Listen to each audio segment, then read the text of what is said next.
Hello friends, மயில் with கிச்சனில் இன்றைக்கி நம்ம சூப்பரான வள்ளிக்கிழங்குல போண்டா வந்து எப்படி செய்கிறதுன்னு பார்க்கலாம். இந்த போண்டா வந்து பார்த்திங்கன்னா ரொம்ப சிம்பிளான ரெசிபி தான்.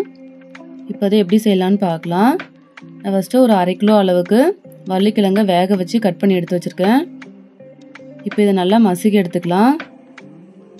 இந்த கிழங்கு வேக வைக்கும் போதே நான் உப்பு சேர்த்து தான் வேக வச்சுருக்கேன். பார்த்திங்கன்னா நல்லா மசிச்சாச்சு. நான் வந்து கையிலேயே தான் மசிச்சிருக்கேன். இப்போ இதை தனியாக வச்சிடலாம்.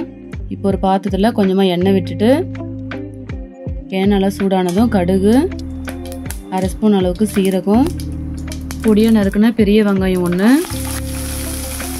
4 பச்சை மிளகாய் பொடியாக நறுக்குனது, கொஞ்சமாக கருவேப்பிலை, இது எல்லாத்தையும் சேர்த்துட்டு நல்லா வதக்கி விட்டுக்கலாம். இப்போது வெங்காயத்துக்கு தேவையான உப்பு, கொஞ்சமாக மஞ்சள் பொடி சேர்த்துக்கலாம். சேர்த்துட்டு நல்லா வதக்கி விட்டுக்கோங்க. இப்போ இது கூட வேக வச்சு நம்ம மசிக்க வச்சுருக்கிற வள்ளிக்கிழங்கு வந்து சேர்த்துடலாம். இப்போ இது கூட கொஞ்சமாக மல்லித்தலை எல்லாத்தையும் சேர்த்துட்டு நல்லா கிளறி விட்டுக்கலாம்.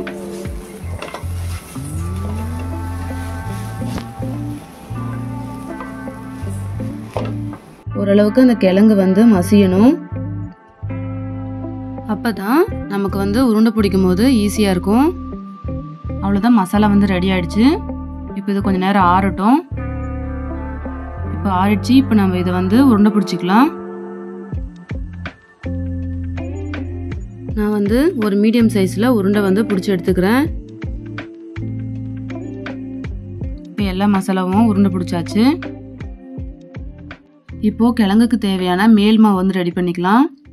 1 கப் அளவுக்கு கடலை மாவு, 3/4 ஸ்பூன் மிளகாய்த்தூள், 1/2 ஸ்பூன் உப்பு, கொஞ்சமாக சோடா மாவு சேர்த்துட்டு நல்லா கலந்து விட்டுக்கலாம். இப்போது மாவுக்கு தேவையான தண்ணி சேர்த்துட்டு நல்லா கலந்துக்கலாம்.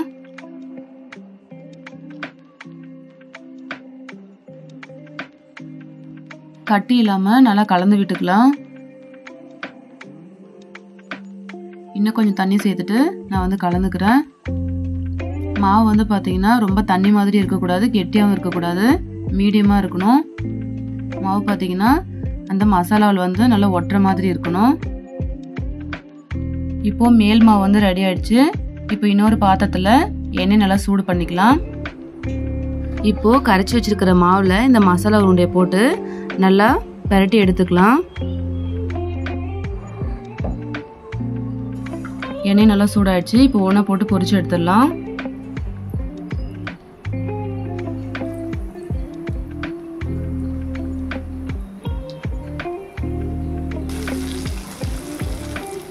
உருண்டை வந்து பார்த்திங்கன்னா ஒரு 2 நிமிஷம் வேகட்டும். வெந்த பிறகு நம்ம வந்து இப்போ திருப்பி போட்டுக்கலாம்.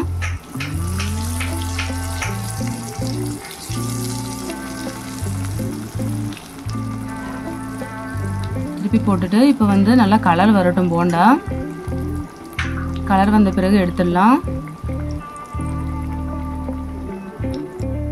இப்போ பாருங்கள், போண்டா நல்லா கலர் வந்துச்சு. இப்போ இதை வெளியே எடுத்துடலாம். அவ்வளோதாங்க, சூப்பரான வள்ளிக்கிழங்கு போண்டா வந்து ரெடி ஆகிடுச்சு. இந்த போண்டாவை ஈவினிங் டைமில் ஒரு டீ கூட வச்சு சாப்பிட்டு பார்த்தீங்கன்னா ரொம்பவே சூப்பராக இருக்கும்.